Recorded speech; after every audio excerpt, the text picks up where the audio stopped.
বাবার নাম মায়ের নাম সব আমি জানি।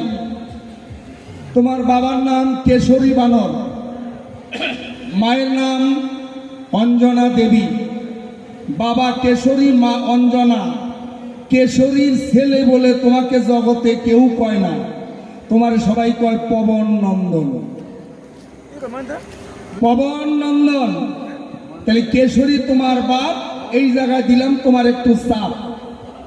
পবন তোমার কয় নাম্বার বাবা? তুমি নিজে মুখে কবা পবন তোমার কয় নাম্বার বাবা। তাহলে পবন আর কেশরী যদি দুইজনই বাপ হয়, তাহলে তোমার মায়ের চরিত্র নিয়ে একটু সন্দেহ নিশ্চয়।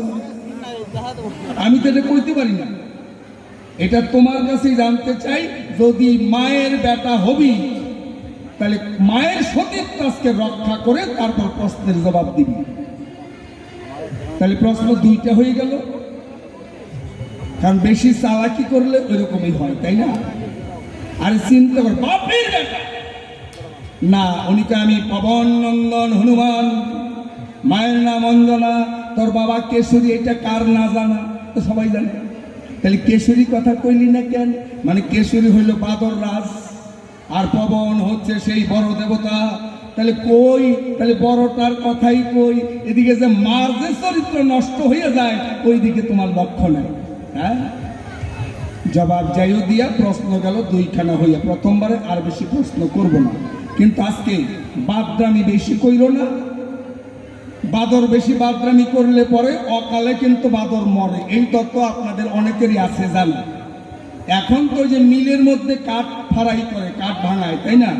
আগের দিনে করাতিরা কাঠ কাটতো। হ্যাঁ, আগের দিনে ঘটনা বয়স্ক মানুষেরা সবাই জানেন, যখন কাঠ ফাড়াই করতে হতো, নিচে দুইজন উপরে একজন করা ওই টানাটানি করতো। নিচে দুইজনে টানতো আর উপরে একজন এই করার টানাটানি করতো, তারপরে গাছ ফাড়াই করতো।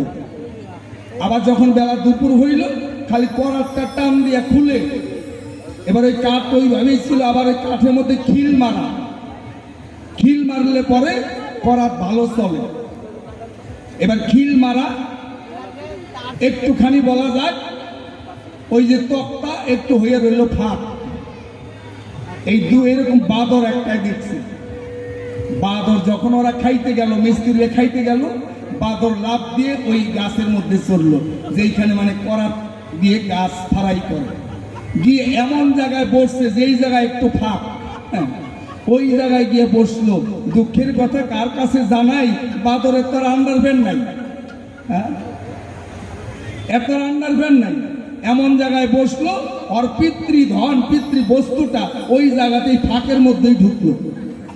ঢোকার পর দেখেন বাদরটা নিস্তারে থাকে না, ওই যে যেটা খিল ওইটার মধ্যে ধইরা এই যে ঝুঁকাইতে শুরু করলো।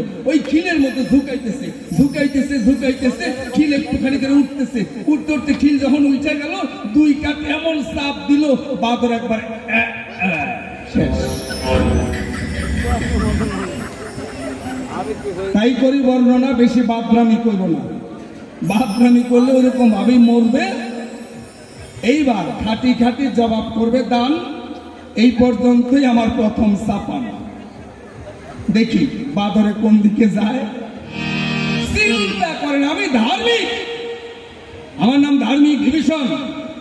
আমি তাকে অনুরোধ করে বললাম, ভাই বা হে ভক্তরাজ, আমি তোমার কাছে একটু আত্মতত্ত্ব জানতে চাই। আর আমাকে দেখাইলে গোপন অঙ্গ, লজ্জায় মরে যায়। আবার তবু সব মার্জনা করে আবার জিজ্ঞাসা করলাম, তারে কোন ভক্তি কোন শক্তির জোরে তুমি এত অসাধ্য কাজ করলে সাধন? আমার জিব্বা বাইর করে দেখান, বাদর যেটা করব।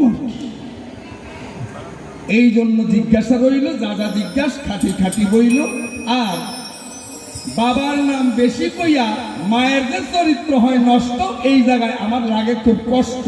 কষ্ট করবে আলোচনা, প্রশ্ন হয়ে গেল আমার দুইখানা। এবার আমি যাই, তাড়াতাড়ি ওরে পাঠান, বেশি দেরি ইচ্ছা নেই, কারণ দুইবার দুবার করে উঠতে হবে। আমাদের পরে আরো ভালো শিল্পী রয়েছে, এই জন্য তরজাটা অন্তত একজন দুইবার করে উঠতে হবে। প্রশ্নের জবাব বড় করে দেওয়া যায়, ছোট করে দেওয়া যায়, অসুবিধা নাই।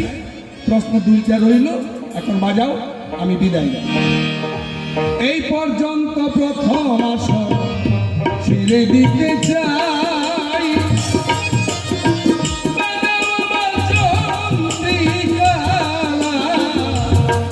আমি নিতে চাই বিদায় হবে।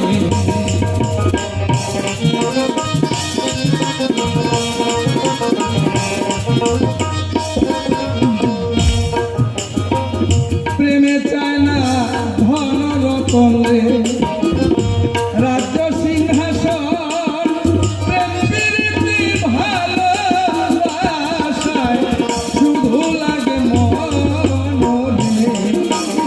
প্রেমে চায় না ধন রতন রে।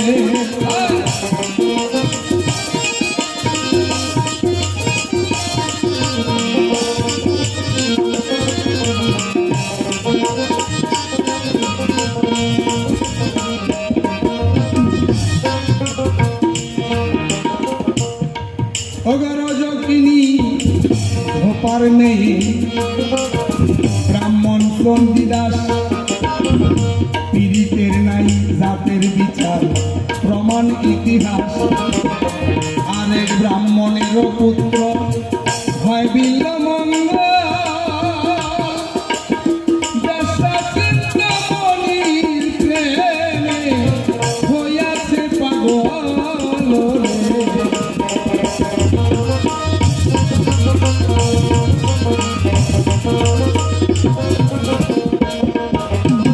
লাইলি লাইলি লাইলি করে মজনু ছাড়িল সংসার, এমন প্রেমের প্রেমিক হলে সার্থক জনম তার।